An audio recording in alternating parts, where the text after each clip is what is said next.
Hello, ladies and gentlemen. Welcome to this special broadcast with the Alliance for Democracy and Freedom Party.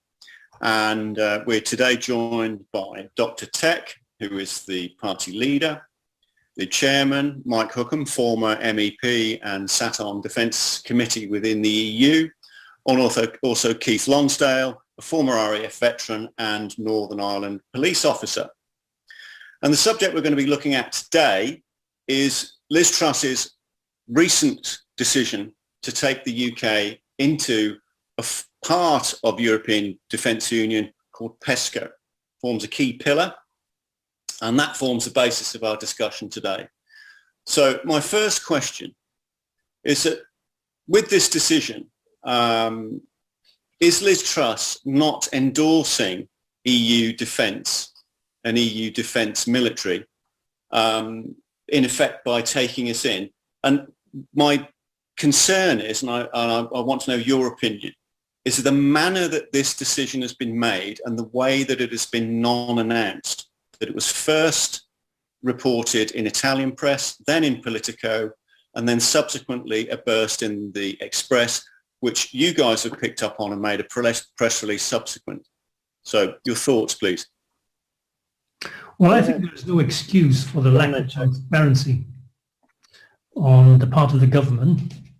The surreptitious approach is really apprehensible, especially when it compromises the country's sovereignty, and in this most crucial matter, also at a most crucial time. It is an absolutely crucial time. Mike, do you consider that there's a sort of because of the way this has not really been announced, there's nothing on social media, nothing from the government really. It's sort of come very much via the back door. Do you think they're attempting to keep this issue apolitical and on the quiet? Absolutely. I mean, if you look at how this was initially came to light, was through the Italian media. And as far as I'm aware, and you can prove me wrong on this, none of the mainstream media in the UK has actually picked up on this and gone into any depth on it. This is typical of, the experience I've had within the European Parliament. This is typical of the way they act. This is how they get things through. It's what I call a ratchet system. It comes in very, very small, nothing to see here, move on, and it's ratcheting bit by bit by bit. Now we can take this right back. So when this was first, the PESCO was first brought up, was back in days of Margaret Thatcher, who threw it out straight away. Then it went on through to her predecessors, which was John Major, who thought about it, through to Tony Blair, who really got a grip of it and wanted this to carry on. So he pushed for it. Cameron then got hold of it, and he pushed and pushed and pushed. And now we've come to Liz Truss, who signed us in. She's actually signed us into this. There's no two ways about it. No matter how they dress this up, how the media dress this up, or how the people in Westminster dress this up, she has signed us into the PESCO, and well, I call it, and I've been speaking about it for many, many years within the Parliament and elsewhere, a European Army, Navy, Air Force, which we were shouted down. The famous TV debate where Nick Clegg said it was a dangerous fantasy. Well, we are now living that dangerous fantasy. We are now going bit by bit, drip by drip, into a European army. It's quite. I mean, this is the bit that's very specific. Is that our government seemed to have done this behind closed doors, and yet Ursula von der Leyen is very, very matter-of-fact about what she wants, when she wants, and how she wants it. There's very much an open conversation about EU Defence Union in Europe. And there's a real serious contradiction there between the modus operandi. So completely agree with what you've said there, Mike. So Keith, do you think that Liz Truss has opened the door with this decision to more European Defence Union? Yeah, I do actually. I think what Mike and Tech have said is right. And I think one of the problems that we've got talking about this at the moment is the fact the government haven't made any kind of announcement whatsoever. There's been no discussion in Parliament. I think reading between the lines, we can all see that she clearly has signed us up to PESCO, which is something that actually Theresa May wrote it into the withdrawal agreement, into the legal body of the withdrawal agreement. Johnson removed it from there and put it in the political statement.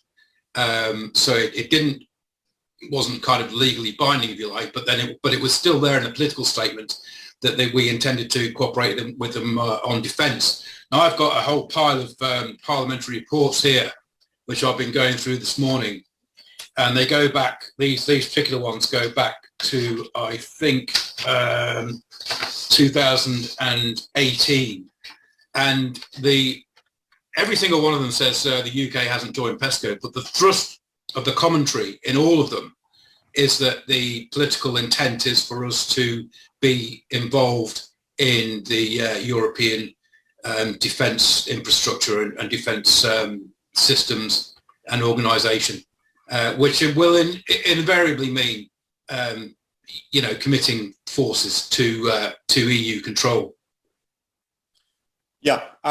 Mike, can I come back to you? Because there seems to be a bit of spin going on that the Brexit MPs within the Tory party that are looking at this seem to be coming back with a feedback that they're being told that there isn't a problem, don't worry, it's a non-issue because the US are in.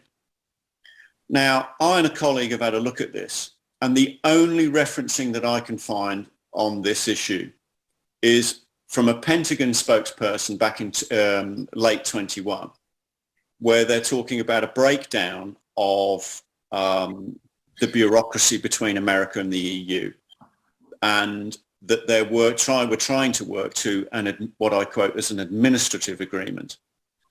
However, that wording has subsequently changed to a working agreement. And what I want to know is your thoughts on that. These Tory MPs that are supposed to be leave are considering that this is safe and there's nothing to see because they're being told that the US is in, when in reality, I don't think it is, because that Pentagon announcement is quite specific from their spokesperson. So your thoughts? Well, as I said earlier, this is the modus operandi of the European Union. There's nothing to say here, move on. Don't worry about this. The US are come in. This is how they operate, and this is they're selling the deal to the so-called Brexit MEPs. The Brexit MPs in Westminster, that there is nothing to see. Well, I would challenge that. There is everything to see, and it's worrying that the Americans are even getting involved, because if you look at the troubles around the world that we've had in the last few decades, it's all been down to the Americans. I think the Americans need to keep their nose out of a lot of the conflicts that they've got involved in. So it's worrying that they're getting involved with this, but it's a working agreement. As you said, the Americans are not going to want to get involved with anything in Europe that's going to take them into a war. Let's not forget that we've still got NATO. Is this duplicating the position of NATO? We should be keeping well clear of anything to do with the European Union and the European Union army. What worries me is if we do get dragged into a conflict, to whose rules are we working? The British army has their rules of conflict. The Americans have their own. The European Union, the EU member states will have their own rules to go. Whose rules are these that are we going to be working to? And I think you will find, and I think Keith's got documentation on there, that as a third party country, as they call it, we have to under this PESCO, we have to work to the rules of the European Union. Keith, I believe you've got some. Yeah, I mean, if I just refer to a couple of points in this, one of the documents I've got here is the latest one I could find from the House Commons Library, which is from January this year. January 2021. It's not a particularly long paper, but it's called the EU Permanent Structured Cooperation: A Future Role for UK Defence. And it says here, post-Brexit, defence cooperation between the EU and UK will be determined outside of the Trade and Cooperation Agreement reached in December 2020. It actually wasn't until 2020 that the rules on a third country getting involved in PESCO were actually signed off by the EU. And this makes clear that now we actually do come under those rules. Since 2020, we have come under those rules as a third country. But it goes on to say, UK involvement in specific PESCO projects remains a possibility on a case-by-case basis. And it also says, interestingly, on the front page of this, the United States has previously expressed concern over the potential restriction on US involvement in PESCO projects, suggesting that in retaliation it could impose reciprocal restrictions on EU companies operating in the US. Now, the only way that the US would be restricted from operating in PESCO agreements or PESCO projects is if they weren't invited to and they refused to, or they were invited to and they refused to abide by the rules. And I'll just read quickly through the general the rules, the condition for participation. And this is all sort of comes under PESCO, but it comes under the umbrella of the Common Security and Defence Policy, the CSDP, which is mentioned quite a lot throughout all of these reports. A third state must share the values on which the EU is founded. It must not contravene the security and defence interests of the EU and its member states. It must have a political dialogue with the EU. It must provide substantial added value, blah, blah, blah. That's the usual kind of thing you'd expect to in here. Participation must contribute to strengthening the CSDP, the Common Security and Defence Policy. Participation must not lead to a dependency on the third state or allow that third state to impose restrictions on the use of developed capabilities. In other words, you know, this is all saying that all of this will be controlled by the Council, the EU Council of Ministers, and it goes on, and it says participation must be consistent with the 20 binding defence commitments that PESCO member states have signed up to, including defence spending targets and harmonisation of capability requirements. A third state must have an agreement in place to exchange classified information with the EU and an administrative agreement with the European Defence Agency. And I did make a note somewhere, if I can quickly find it, because I thought this was quite interesting. And this is what the first thing that occurred to me was that formal foreign and defence policy cooperation does not therefore form part of EU trade and cooperation agreement reached at the end of December 20. And the first thought that occurred to me was they want to keep it out of the public eye. By removing it from that, because obviously that trade agreement and that cooperation agreement, which is everybody's benefit, if it does work both ways, it's going to be subject to a lot of public debate, and they clearly do not want to be talking about defence integration. So that's just made it. So that clearly brings up 2 points to me, 2 worrying points, which I want to flag up. Now, keeping in mind that we now have legal cases going on in Northern Ireland, going back historic cases from guys that were sent out there on the orders of officers and the government, and now fighting in the courts in Ireland.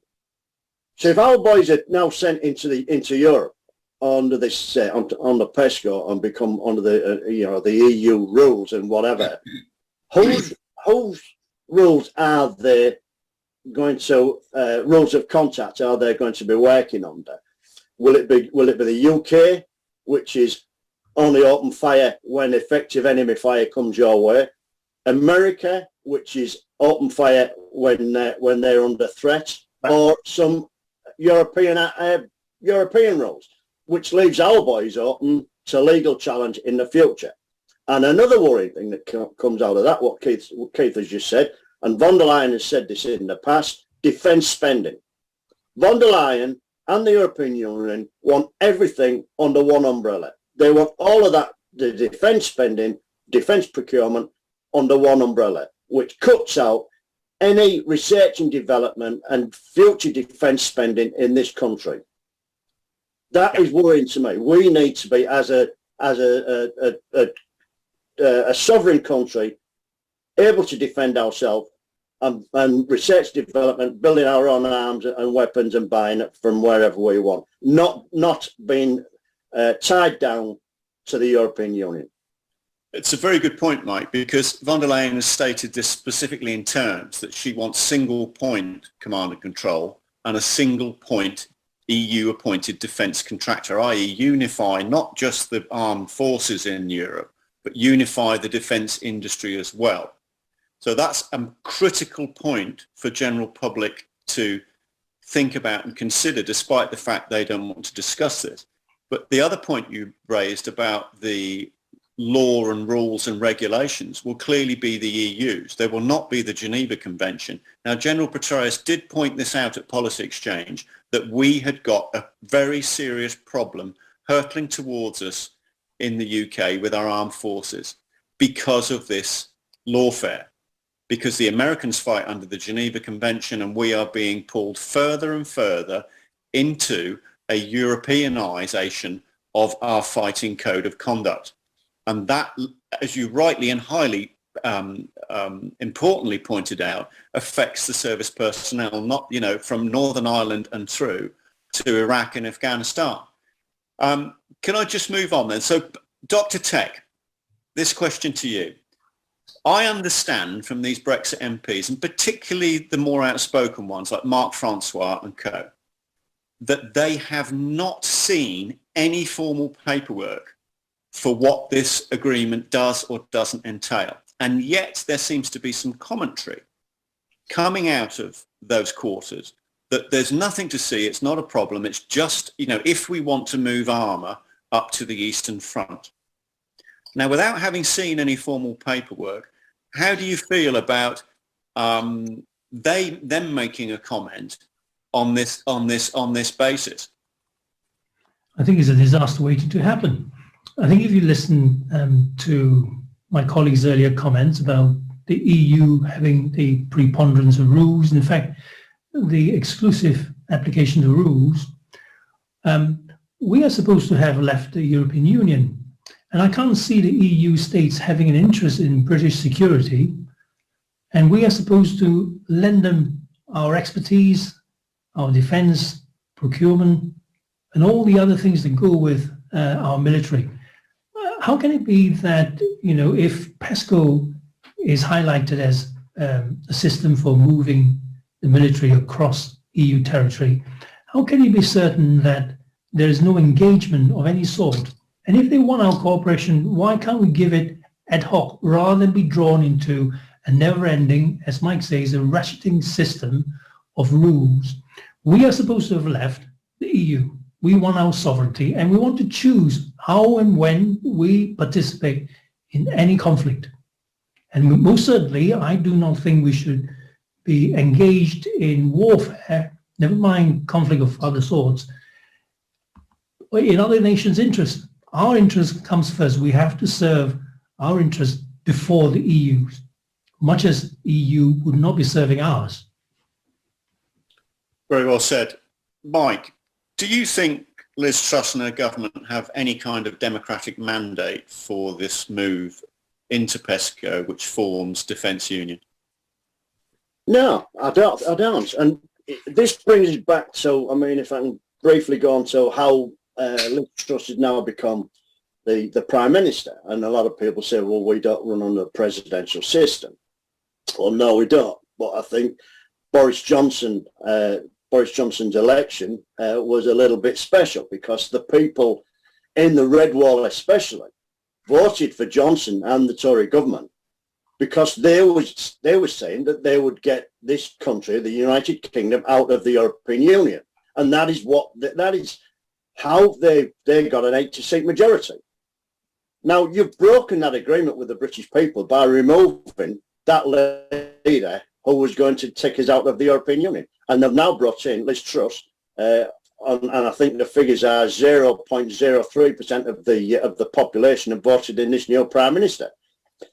She has no mandate. She has no mandate for anything that she's putting through at the moment. And, we had the same thing with Gordon Brown and the Labour Party. She has no mandate for what she's putting through at the moment. And certainly she has no mandate to take this country who voted unanimously to leave the European Union, into closer military cooperation and a European army. And we've got to, we've got to really fight against this. I want everybody to get on board with this and say, we don't want this. Who voted for this? This is not in my name. What I'm really concerned about is I don't want to see our children, our grandchildren, fighting on a foreign field and dying in the corner of a foreign field on behalf of some foreign power. Now, let's not forget that these people that we're putting so much trust in and saying we're going to join with them and we're going to support them. Let's look at the history of these people. That back in Afghanistan, when Tony Blair took us into Afghanistan, it was France that was pushing against that and wouldn't cooperate with Tony Blair. When we went into the Falklands and fought the Argentinians, let's not forget it was France that was arming. They was arming the Argentinians. The exocets and everything was coming from France. So these people haven't got a history of supporting this country. And I'm really, really worried of getting involved with anything that the European Union, gets involved with. And, again, we're now fighting in the Ukraine. Well, we spoke about this many years ago back in the Parliament.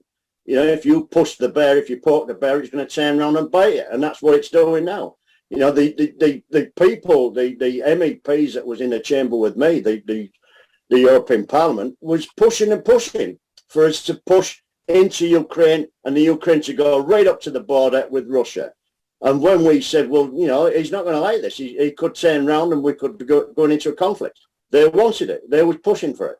And that's where we are at the moment. And, this is getting very, very serious at the position we are in now with Putin and the Ukraine.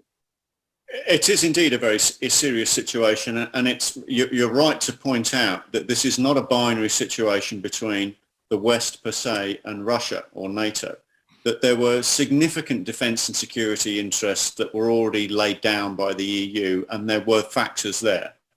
So just to conclude, just to sum this up, so in regards to party policy on this, so I'm going to come to Dr. Tech first. Sorry, guys. So in terms of your policy that you're going to propagate on a national basis for His Majesty's Armed Forces and our defence industry within the country, what that will mean in terms of what your commitment will be for that, NATO, and whether you're prepared to enter into any of the European Defence Union. Thank you, David. Quite simply, I think the Alliance for Democracy and Freedom will seek withdrawal from PESCO or any other involvement in the EU Defence Union.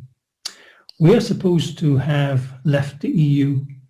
I think we will have to fight for this very hard. We already have NATO, and we do not need to have our position either weakened or NATO supplanted by the EU Defence Union.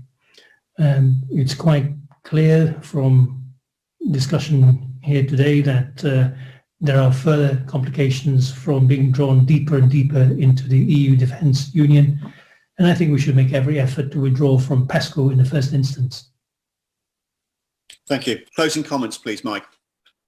Well, I fully agree with what Dr. Tech has just said there. I mean, I wrote a policy document back in 2015, and that was to bring our armed forces back up to pre-2010 numbers. I mean, our numbers now, our armed forces numbers, is pitiful. We cannot defend ourselves really against any aggressor, and that is the number one priority of any government, to defend its people. Well, we're in such a sorry state now that our armed forces couldn't fill a football stadium. So we need to invest in our armed forces, and technology and armed and weapons to help these people defend themselves. And that is a policy of our party now. Another thing, we need to keep well away from the European Union. PESCO, we have already stated that we want to be out of the European Union. We took a vote in 2016. That vote was passed unanimously. The people wanted to leave the European Union. So we used to stick with that. And as I said, we've got NATO at the moment. NATO's got problems. We need to look at NATO, NATO's involvement in troubles around the world, and we need to look at whether we want to be involved in that. But again, we are fully, as a party, we are fully supportive of our armed forces and our veterans. And, you know, that is a stance that, you know, it's a red line that we're not going to move on. Very well said indeed. Gentlemen, thank you very much indeed. Thank you. Thank you, David.